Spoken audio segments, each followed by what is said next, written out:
All right, everybody, welcome back to another episode of the Newt News Podcast. We're here in September. This is our second episode this month. We've got a ton of exciting stuff to discuss. There's some rumors emerging from the Angels with Mike Trout. That's going to be a really interesting conversation among Cardinals fans. We also wanted to touch on the Dominguez injury, what that means. And Andrew has obviously some choice words for the Angels with the way they've treated Shohei Ohtani. And then also there's a lot of Cardinals with something to prove right now down the stretch. So we're going to touch on that. Guys like Zack Thompson, Tyler O'Neill, and Adam Wainwright have so much to prove in the final weeks of the season. So let's get into it all right now. I think the most important thing to talk about right now, the most pressing issue, is the Trout news that's coming out. So Andrew, could you give us a little bit of a lowdown on what's going on there? Yeah, so yesterday the Angels announced that they would be willing to move Mike Trout this offseason if he requests a trade. So for those who aren't aware, the Angels have pretty much been unwilling to move Mike Trout at any point, no matter how bad they've been in years past. But Trout's getting up there in age. I think he's 32, 33. Yeah.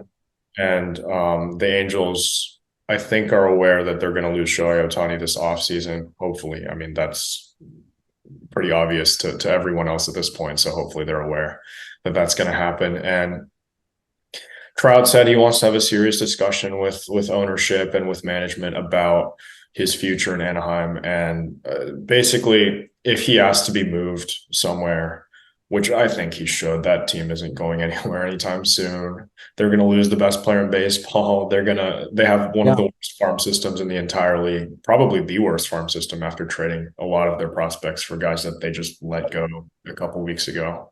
It's crazy. So Mike Trout's probably on the move. Not really sure where he could end up. I know a lot of Cardinal fans are excited about potentially trading for Mike Trout. He seems like a Cardinal type player. He seems like that kind of personality that we like here. But I don't know. We have a big outfield logjam. So what do you think about the potential of trading for Mike Trout this offseason? Yeah, I mean, obviously, when I hear this news, I'm thinking, like the dream of a big three with Goldie, Arenado, and Trout, like that'd be incredible. And maybe Trout is that championship piece that takes the Cardinals immediately to the top of the league. And I could see that. I think a lot of things that went wrong for this team aren't going to go wrong again. I think they do have a postseason caliber roster as constructed. I think adding pitching is going to make them really dangerous next year. And, Trout would be incredible. I just think there's a lot of reasons why the Cardinals won't trade for Mike Trout. And ultimately, those do outweigh the benefits. The first thing is Trout's really expensive. 7 years, $260 million. That's almost $40 million a year. Obviously, the Angels would probably have to retain some of that money because Trout's probably not worth $40 million a year right now, given his injury history. But that's a whole nother discussion here. That's just a lot of money. And I think if the Cardinals take on all that money, they're going to be less interested in going and getting pitching. So they have $47 million coming off the books this year. You assume that payroll will jump. That means the Cardinals have about $60 million to spend on pitching. If you suddenly take $40 million of that out and spend it on Mike Trout, I'm not sure. I mean, payroll might jump a little bit, but I can't see it jumping $30 million the way we'd like to see it. And so that would mean the Cardinals would suddenly have a lot less to spend on pitching and might go with some bargain bin guy and call it a day. And we all know that's not what we need. So that's the first thing. The second thing, as Andrew mentioned, is the outfield logjam. I don't think that's quite as big an issue. You can move somebody. You can move Carlson. You can move O'Neill. I do think Lars Nootbaar is here to stay. He's the guy. He's having an incredible year. We can talk about it later in the episode. Lars Nootbaar is the truth, and he's cementing his status as a local star. I think Jordan Walker also stays. So that probably means Trout plays left field. We have a lot of left field options right now that are much cheaper and under club control for a long time. Alec Burleson's having a really, really solid year. Absolutely not getting the attention he deserves. And we're forgetting that Victor Scott is also in the minors. He is going to be knocking down the door. He's got 93 steals. Like next year, he's going to be here. And so I don't know. The logjam is bad. You could move guys, but I can't see the Cardinals moving Nootbaar or Walker or Scott, which means Trout would be a corner outfielder for sure, and that's fine with the injuries. But it'd be tough to fit him in. And then the last thing for me is probably what it would cost the Cardinals to acquire him as well.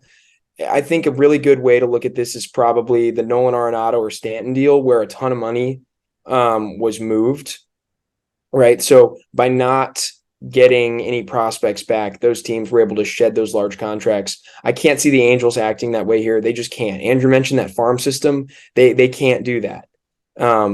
They do need to take on significant money, which could help the Cardinals, but that also means it's going to require a much bigger haul in terms of prospect value. Not quite the Soto deal, but more like that than those other ones. And Trout, again, when he's healthy, might still be the best player in the world. So the Angels are going to want multiple blue chip prospects back. Just can't see the Cardinals meeting that cost. Yeah, I like what you said about the Angels retaining a lot of that contract. I think they're in a position to do that. Ohtani cost them $30 million this year, so I think they're in a position where they can eat a lot of that. They're going to be well below the tax next year, especially if they're going into a rebuild. The only contract left on that team is going to be Rendon, who he's not a real player. He doesn't even speak English apparently. That's what he told me. That was actually wait, pause. That was so wild. No hablas inglés today. Like, dude, come on. That's your job. Did he just quit? I don't know. Rendon has just been like unavailable all year. He has like a bone bruise or something. I saw an NFL player had a similar injury, came back within like 10 weeks. And he's getting paid like half as much as Rendon. Rendon's been out for like 3 to 4 months already. It's awful what he's been doing over there. But I don't know. Maybe the Angels find a loophole and they can shed some of that contract by letting him go because he hasn't been present or whatever. But that team is in a really bad spot right now, and I think they'd be willing to eat a significant portion of Trout's salary if they get a good return back. And I think we have enough prospects and major league ready players that would excite that team. Yeah. We can move a lot of our guys. So JC is a prospect that I've heard thrown in a lot of trade talks because we have a lot of infielders. Masyn, Winn, and Nolan Gorman are going to be taking up that middle infield for a long time. So he's been raking in Double-A, just got called up to Triple-A. So maybe we move someone like him, who we don't really need that much. I don't know. You're the prospect guy, so I'll let you handle that. I really like Thomas Saggese. Like, I really, really, really like Thomas Saggese. I'd be pretty bummed if the Cardinals did move him. He just collected his first extra base hit at the AAA level the other night. I mean, a guy like him who hits at every stop, that's special. I don't care that he's not on top prospect lists. I think he's going to be a really fast climber. I think he could make his way into the top 100 next year with the way he's played. Like, he's, in my opinion, and the opinion of a lot of guys within Cardinal circles, he's now probably like the third or fourth best prospect the club has. He's just been so good this year. I'd be really hesitant to move him. I don't know what the Angels really will want. They might want pitching. If they do, St. Louis is not the place to trade. I don't know. It's really tough. Their farm system is just so bad. There's like nothing good to say about it. They're the only club now with no top 100 prospects, I believe. Like, they just can't develop anybody. Even when they have like a super prospect come up these days, like Joe Adell, like, it does not turn out well for the Angels. They're pulling guys up immediately after the draft, right? We saw Nolan Schanuel, and like, that's fun. That's kind of cool. But also, it's just not a recipe for success in today's game. I don't know. The last thing I actually meant to touch on this earlier, Trout's injury history has to be so scary for any team that's acquiring him because, you know, you're taking on a ton of money. You're probably paying a lot of prospect capital, a lot of years of control. Like, you're probably paying 12 to 14 quality years of control of players that you currently have or that are in your minor league system. On top of that, you're taking on, I mean, even if the Angels eat $60 million, you're still taking on $30 million a year basically for a guy that has a back condition, is in his mid-30s, is only getting older, hasn't played a ton of games the last 3 seasons. Like, it's really scary. I don't know. Again, like, when those guys come available, I love to see the Cardinals involved. I might like to see the Cardinals sit this one out. Yeah, one thing I do want to say about the Angels is that they are not able to handle injuries at all. That team has had a history of players getting hurt and then just not being themselves ever again. Like, look at Albert Pujols, right? He went over there in the middle of his prime, immediately fell off after getting a foot condition, And yeah, Angels fans would tell me how washed he was, how bad he was with the Angels, and how my argument of them having three of the greatest players of all time in Pujols, Trout, and Ohtani on the same team for 4 years and not finishing any higher than fourth place in the AL West is just one of the most embarrassing things ever. And people will tell me, yeah, but Pujols wasn't good for us. But guess what? From a Cardinal fan perspective, what we saw last year with 42 Oh my gosh. hitting to like a just under 900 OPS, being like, we were basically seeing vintage Albert Pujols for an entire season last year, and the Angels could never take that out of him, even in his mid-30s. So that team, I'm not really concerned about Trout's injury history right now. They've mismanaged injuries all the time. Rendon's been hurt so much. I know he might not really want to play for that team anymore, and the motivation might not be there, but something is up with that club. Like, look at what they're doing with Ohtani right now. Well, and there's news coming out about Pujols' injuries. If you haven't heard, he said that in 2016 he was basically misdiagnosed and mistreated by the Angels staff. And then they did something that like hurt him irreparably and like messed up his knees enough to where he just couldn't run anymore. Yeah. I mean, it's just really not good. I think they're horribly mishandling this Ohtani situation. I get he's going to walk at the end of the year and they don't really care what happens to him, but just from a baseball perspective, a UCL tear is no joke. He should get whatever operation he needs right now. Look at Jason Dominguez for the Yankees, who just tore his UCL. They shut him down immediately. Why'd they shut him down immediately? Because he has 5 years of control left, or 6 years of control left after this year, and the Yankees want to make sure he's healthy for the future. Why are the Angels not shutting down Ohtani? Because he's going to walk at the end of the season, and he brings in a lot of ticket sales, and Artie Moreno wants every last dollar that he can squeeze out of Shohei Ohtani before he walks. That's the real reason here. And the Angels don't seem to care about their players. And honestly, I know Mike Trout's been hurt a lot, but I think if he leaves that organization, he's probably going to have a couple of really good, healthy years left in him. Yeah, I mean, I don't know. I think, like, where could Mike Trout end up? Maybe, like, Philadelphia. I know he's from that area. I could totally see Trout going to some other team and just balling out because that's what Mike Trout does. He passed Ken Griffey Jr. on the all-time WAR list this year. Like, he is a dude.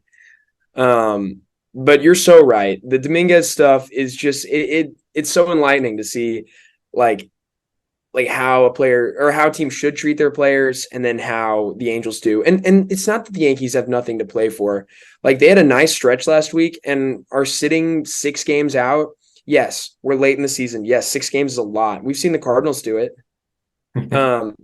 There's no reason for the Yankees. Like, the Yankees have a lot more to play for than the Angels, I guess is what I'm trying to say. It's so disappointing to see the way the Angels treat Ohtani. It's just crazy. They have no business doing this, but I don't know. You're right. Artie Moreno is a terrible owner. Like, maybe the worst among the big 4 sports in North America. He's just off. I mean, he's way too hands-on. But yeah. Yeah. No, it just sucks. But moving away from the Angels just a bit, we could talk about them all day, especially the Ohtani Trout stuff. It's so interesting. Shifting back towards the Cardinals, there are a lot of players with something to prove down the stretch, and that's something I've been giving some thought lately. I kind of wanted us both to come up with like 5 players that we think really have like a lot to prove in this month. I was going to go first, and I think Zack Thompson for me is that guy. Zack Thompson at times has looked really good. He threw 7 innings the other night. He's rattled off a couple quality starts. He's fully stretched out now as a starter. It's really interesting too because he was a terrible starter in AAA. And when the Cardinals moved him back into a starting role earlier this year, I was really upset because Zack Thompson seemed to have found a home in the bullpen. He was great last year from a relief role.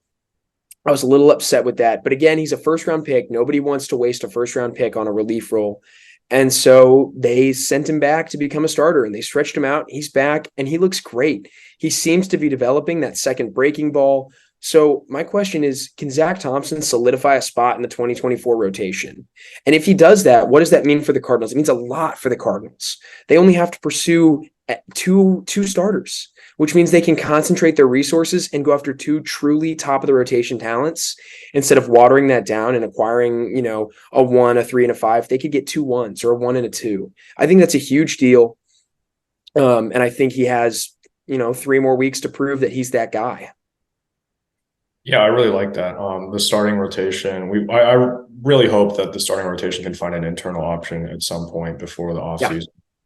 Because the 3 starters thing, yeah, it's nice to have depth, but I also really want those top end guys. I don't really want us going and spending money on 2 2s and a 3. It's just not.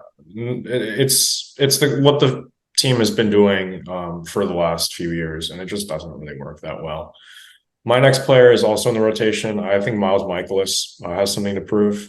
Yeah. To a 4.75 ERA. He has just not been that good this year. Leads the league in hits allowed and earned runs allowed. Just not been as effective as he has been in the past. And we signed him to a big extension. I think he's here for another 3 years. So I think 2. I think 2. Okay. Yeah, 2 more years. And then he's getting up there in age. I've just been concerned about his performance the last few weeks. I feel like he might be starting to regress a little bit, and hopefully he can show me that he can still be the pitcher that he used to be, 2-time All-Star. So Yeah, that's so tough. I would love to see, Michaelis look better, but you're right. It's been a tough season for the guy. I do think he's better than this. It's been a rocky year between the ejection, the suspension, a little bit of injury concern. Like Michaelis hasn't been the same, and it's been kind of a rocky season. I think if we're contending, if the vibes in the clubhouse are better, but you're right. At the end of the day, like he is not living up to that extension right now. I think another guy with something to prove actually is Lars Nootbaar. Lars Nootbaar again and again and again, like surpasses my expectations of him. This year, he has been like unreal. Lars has now a 3.0 WAR. He has a 126 OPS plus. So basically, he's 26% better than league average. And yet you still have goons out here saying that he's not as good as Brandon Marsh. Lars Nootbaar now has a career 122 OPS plus over 3 seasons. And in all of them, he's got like not insignificant sample sizes. He's been really good. And yet you still have Cardinals fans that talk about him as if he's like some kind of reserve outfielder. That really bothers me. Lars Nootbaar is an everyday center fielder, and he's a franchise cornerstone. I think with a strong finish to the season, he can really prove and like cement his status locally as a star. And we can go into the offseason. And like last offseason, there was a lot of like kind of jokey Lars to the moon takes, but I mean, it's happened. He's done it for a whole season, and he can take another step forward. He's still young. He's going to get more innings in center field, presumably next year, as long as Scott doesn't come up and take that. I think Lars, I would love to see him finish with a bang. So I don't know. He's my number 2 guy. I'm also just such a big fan, and it's been such a pleasure watching him this year. I mean, yeah, to play 99 games, he's been hurt a lot of this season, and to be second in the team in WAR, Yeah. that's pretty impressive. He's been really, really solid this whole year, and if we get a full year of Lars Nootbaar next year, that's going to be really, really fun to watch. My next player is a guy that I've been really, really hard on. I'm going to be honest. Giovanny Gallegos, I think, has something to prove. Oh, He's shown me and a lot of other fans who have been skeptical of him that he's just not that guy in the high leverage situations. He's pitched to a 4.42 ERA, which is by far the worst he's had in a Cardinal uniform. And the FIP backs it up. So he's not really been that unlucky at all. 4.28 FIP, so just slightly better than his actual ERA. I want him to get some more high leverage spots later in the season. I don't really care if he blows them or not. Hopefully he doesn't. But to show that we have another high leverage reliever behind Helsley, who we know can't pitch every single day, I think is going to be really, really good to see. I agree with you. I mean, I'm a Gallegos apologist, as you know. And like I would love to dig into the numbers more and point out the fact that these runs all come in bunches. He's mismanaged, all that. That's my spiel. But I agree with you. Gallegos at the end of the day, like doesn't get it done in the high leverage situations. And so I'd like to see him do that as well. I think going into next year, the bullpen's been one of the worst things on this team, has to be better. And you got to prove that you have more than one guy. And actually, I think Ryan Helsley has a lot to prove down the stretch. He's my 3rd guy. Love that you brought him up because I can continue this discussion here. Helsley needs to prove that he's healthy and that he's an all-star. Helsley last year, one of the best relievers in all of baseball, 64.2 innings, 54 games. So that's a lot of longish appearances. Only 19 saves, but the Cardinals didn't need that much saving. Ended up finishing 12th in Cy Young voting, got an all-star nod, and that was because he was striking out 13 batters per 9 innings. He took this just incredible leap forward, and it was awesome. He suddenly stopped walking people. Walks have been a problem throughout his career, 2.8 last year per 9 innings.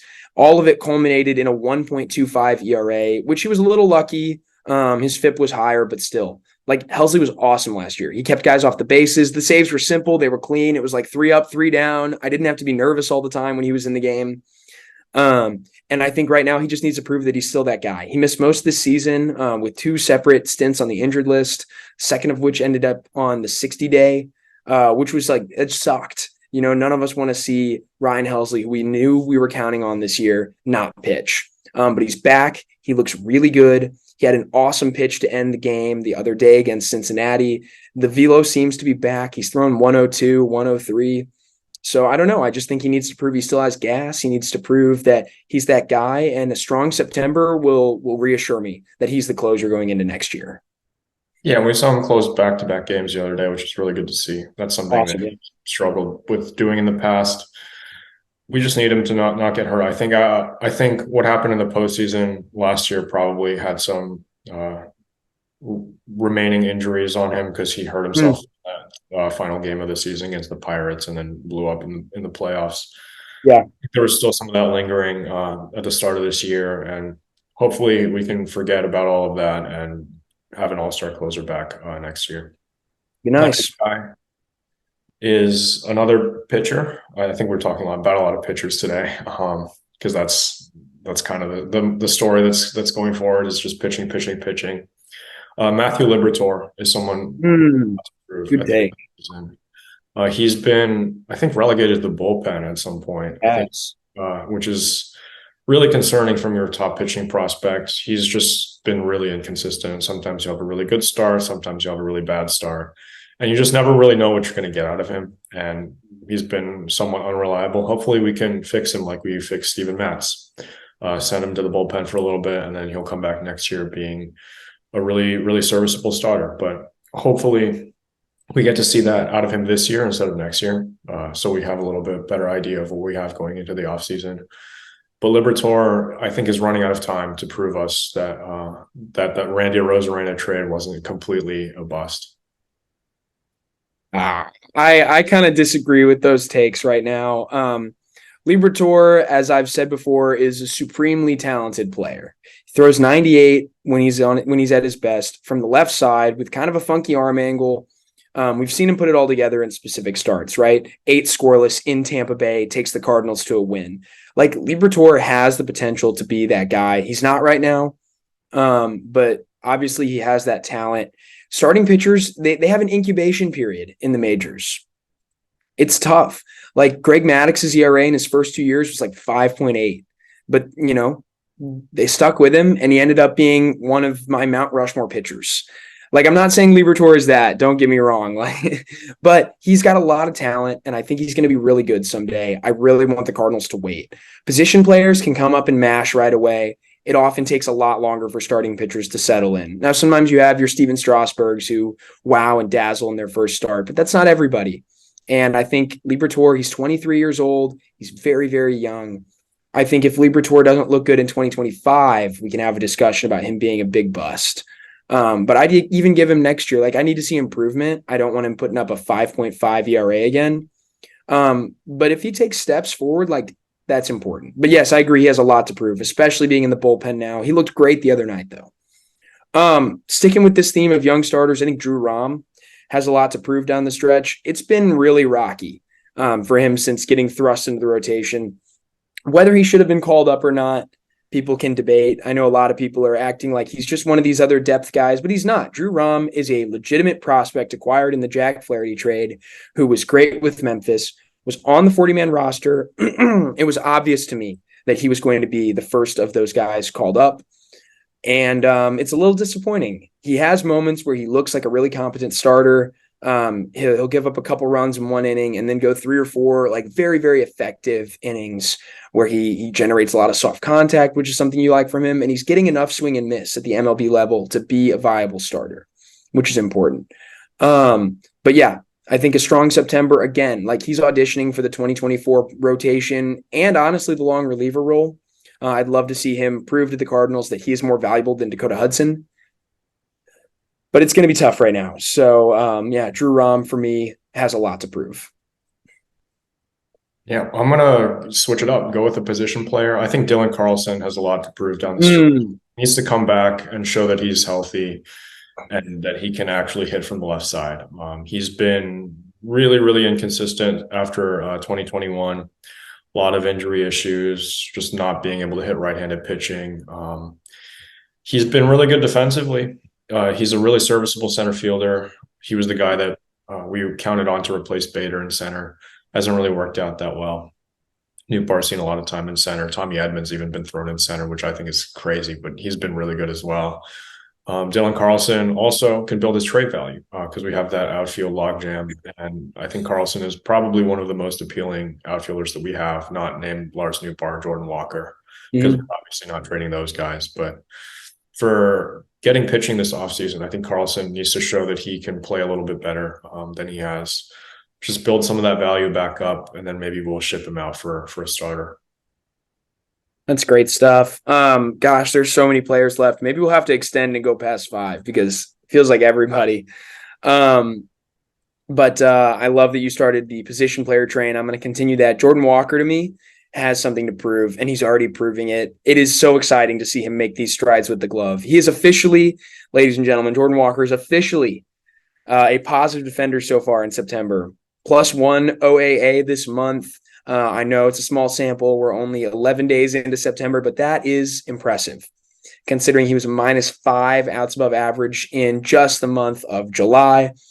He was terrible, but obviously he's made strides. If anyone saw the diving play he made the other night, if anyone saw him make that very nice pick in the outfield, save a run, had an outfield assist the other night, like he looks great out there.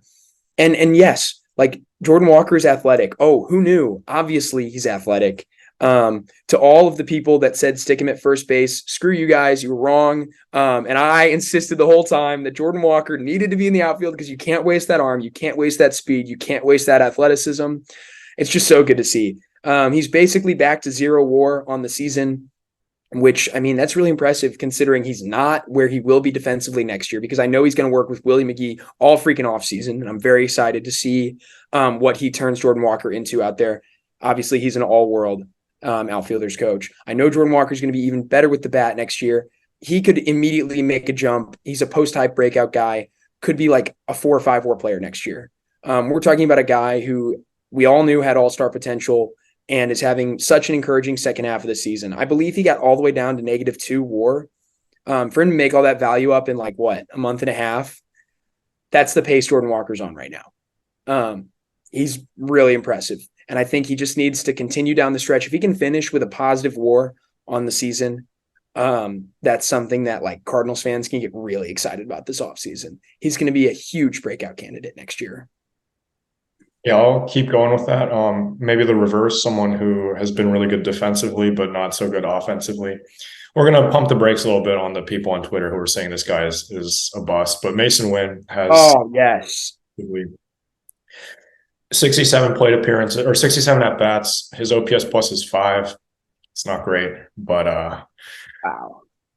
We're not there at the point where we're saying Masyn Winn is a bust. He still has plenty of time to show us that he can be a really capable hitting shortstop. His defense has been really, really fun to watch. I think he passed Elly De La Cruz in arm strength at shortstop. He which, did.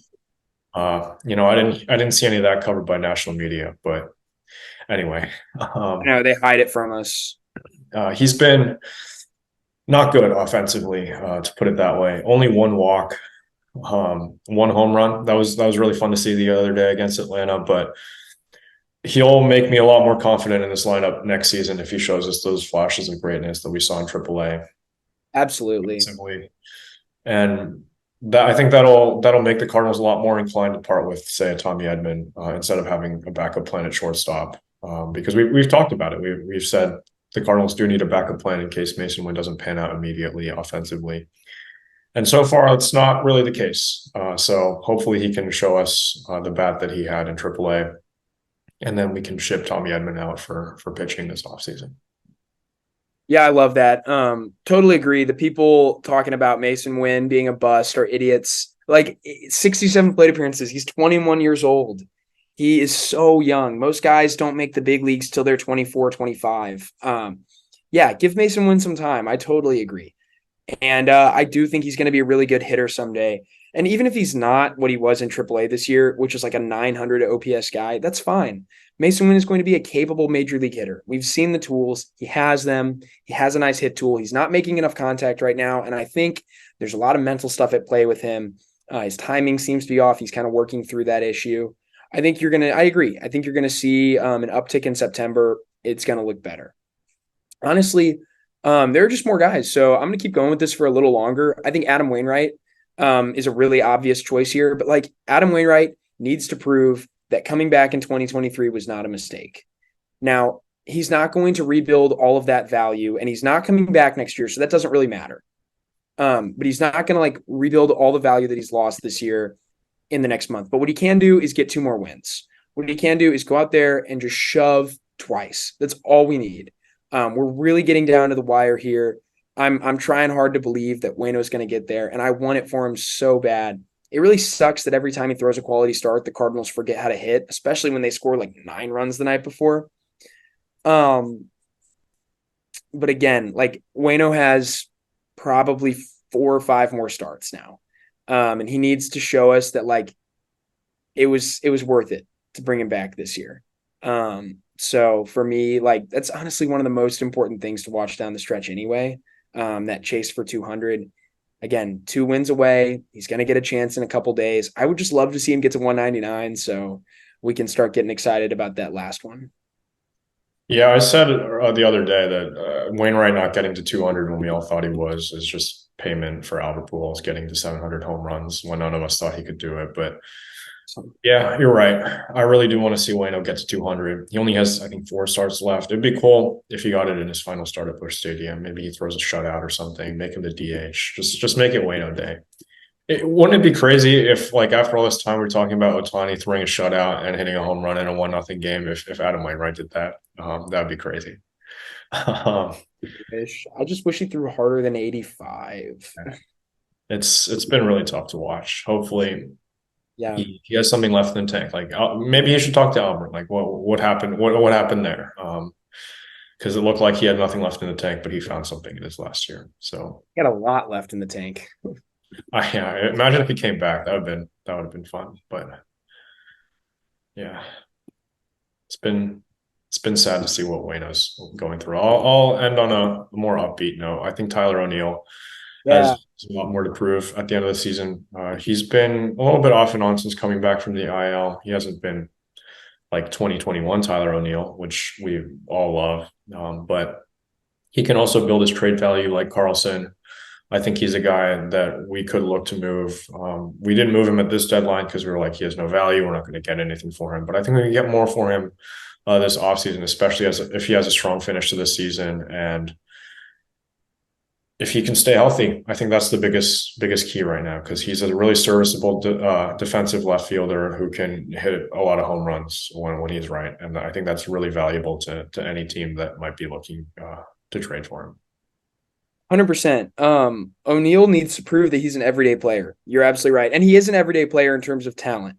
Like if you could have O'Neill in your lineup every day, you'd take it. The problem is he's just not in the lineup every day because he's hurt all the time. Yeah, I think Ali Marmol needs to just like play Tyler O'Neill more often. He seems to rest him a lot, and I don't really understand that. Just some quick hit honorable mentions here. There are a lot of guys still. Like Steven Matz, if he can come back and prove that it wasn't a fluke earlier, that's awesome.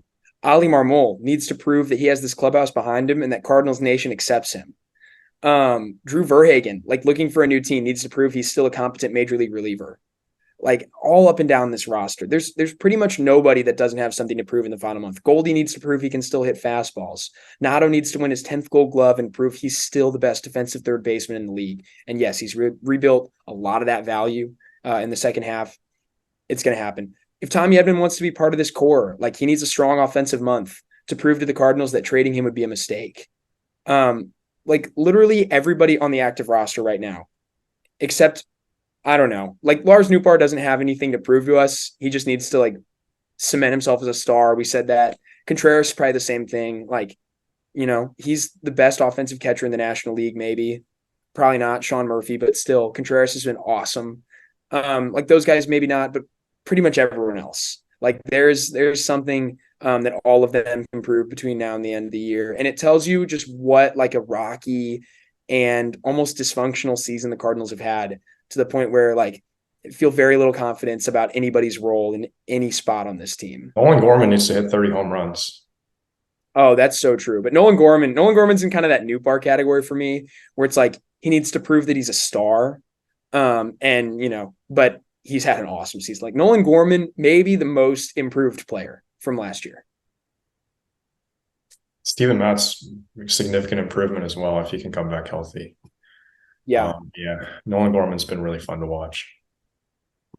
Dude, Steven Matz probably just wishes FIP was ERA, because literally every year he's like a 3.7 FIP guy, and then he's just super unlucky. And then all of us are yelling about how he needs to go. Oh my gosh, I love Steven Matz right now. I wish he was healthy so bad.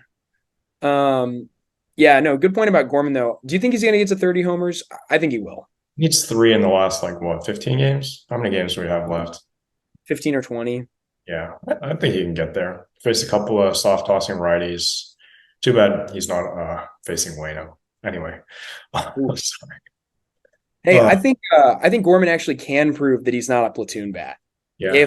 If Gorman like gets to 30 bombs, keeps that OPS plus like up near 115 or 120, it's gonna be really tough for the Cardinals next year to like keep sitting him against lefties. You can't. He's a dude.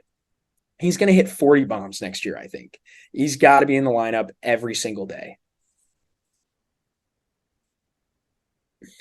I have one more question for you. Something that people keep pointing out to me is how the Braves don't rest their players. Yeah. Do you think the Cardinals should be resting their guys as much as they do? Like Freddie Freeman is as old as Paul Goldschmidt, and Freddie Freeman plays every day for the Dodgers. Matt Olson, okay, is like old. Austin Riley is old. Like these guys are young, but they're not that young. It's not that. But but like, why are they playing every single day? And our guy, like Ronald Acuna Jr., you talk about a guy you want to be careful with every single day. Where are our players every single day? Yeah, I think that's a philosophy that needs to change a little bit. I understand it's September. We're not going anywhere. So resting people, giving them DH days makes sense. But I think next year I want to see Paul Goldschmidt and Nolan Arenado play every day. I think the DH spot really helps with that. I don't think we're going to go after Ohtani, so I think our DH spot's going to be fairly fluid next season. Just give them DH days. Let them come off the bench essentially and just hit. And I think that really helps with the rest. But I think, the days where I see the Luke and Bakers at first base and Paul Goldschmidt's not on the lineup card, it's just like, why? What are we doing? But I mean, it's one thing to see Baker, but Mater, are you kidding me? Hey, Mater's gone. But he might come. Oh my gosh. He outrighted him, I think. There's a reason unclaimed. Yeah. There's a good reason for that. Yeah. But like every single time Ollie played Mater back in April and May, just pisses me off looking back, because those are games that we needed to win to stay in it for the season. And like when Taylor Mater hit with the game on the line back in June, you've got to be kidding me. It's ridiculous. There's no reason for that. I understand if you want to give a guy an off day like once a month, but come on. It feels like Goldie and Arenado get off days every week. Yeah, it's not great. I think we should use that DH spot to give them rest days. The Braves really do it right. They haven't suffered a lot of injuries. Maybe their training staff is just really good, and I believe that too. But the lower back tightness thing, we just need a back specialist to figure that out. It's just not good. I think everyone had lower back tightness at some point during the season, but yeah, we should play our guys more often. Absolutely agree. It's infuriating to me. I don't know. Just bothers me so much. I am taking a look at Gorman's numbers right now, though, and in 400 at bats, he's got 27 bombs.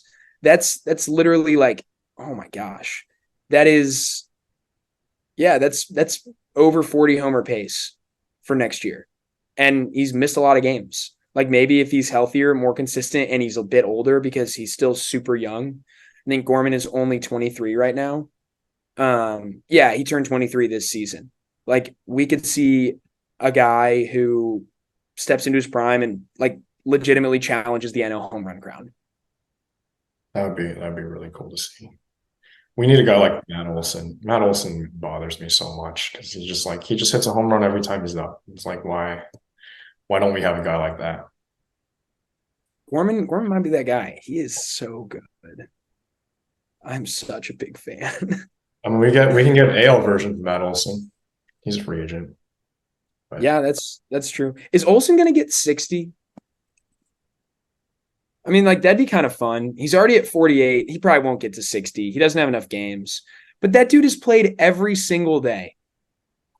He has 20 games left. 12 bombs is a stretch. He played every single day last season too.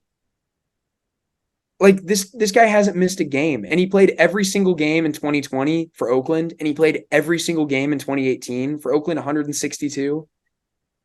And in 2021, he missed 6 games. So in the last 4 seasons, this man has missed 6 games. Like, where is that on our team? Why do we have guys that are off the field so much? it's different philosophies, but the Braves seem to win more than we do. So I think we should maybe change our philosophy. Yeah, it's kind of old school, but I like it. I really like it. I want to see Lars Nootbaar every day. He's our best leadoff hitter. He should hit leadoff every single day. Oh, I think Tommy Edman against lefties is it's a good argument. There's an argument, but like just build some damn consistency. Like I want to see Lars Nootbaar every day. He's the better player than Tommy Edman. Go with the offensive upside every single day. I just hit Tommy Edman fourth against lefties. That's fine. He fits for a lot of power against lefties. That's fine with me. I don't really care. I just wish that we had that level of consistency that the winning clubs seem to have. Like Mookie Betts playing almost every day. Freddie Freeman is playing every day. Look at the Braves and the Dodgers. Like they're winning a lot more games than we are. And yes, the pitching staffs matter. But at the same time, like those offenses are awesome. Those position player cores, and ours can hang. Ours is every bit as talented as the Dodgers, in my opinion, and close to the level of the Braves. But we certainly don't use it as well as they do. But yeah, I mean, again, like if you're watching this and you're sensing like frustration on our part, it's because there is a lot. It's a tough season. I know we say this every time, but I don't think the Cardinals will be this bad next year. I don't think Andrew thinks they will either.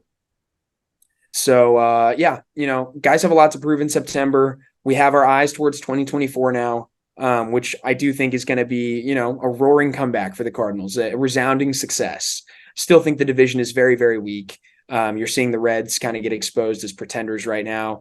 Ellie De La Cruz's OPS is falling fast. It's almost below 700 now. It's going to be a lot of fun if he finishes below that because you won't hear about it from anybody but us. But yeah, that's all we've got for you today. Thanks so much for tuning in. Please, if you have any questions, like again, we'd love to answer them. We'd love to talk. Just comment below on YouTube or, interact with us on Twitter or Instagram or whatever social media platform you use. And then you can listen to our podcasts again on pretty much any platform, Spotify, Apple Podcasts. We've got you guys. So yeah, if you have any questions, leave a comment, and then don't forget to like, subscribe, and share this with all your friends. We produce a lot of good content, and then we have also some really fun social media feeds with graphics made by Andrew and plenty of my hot takes.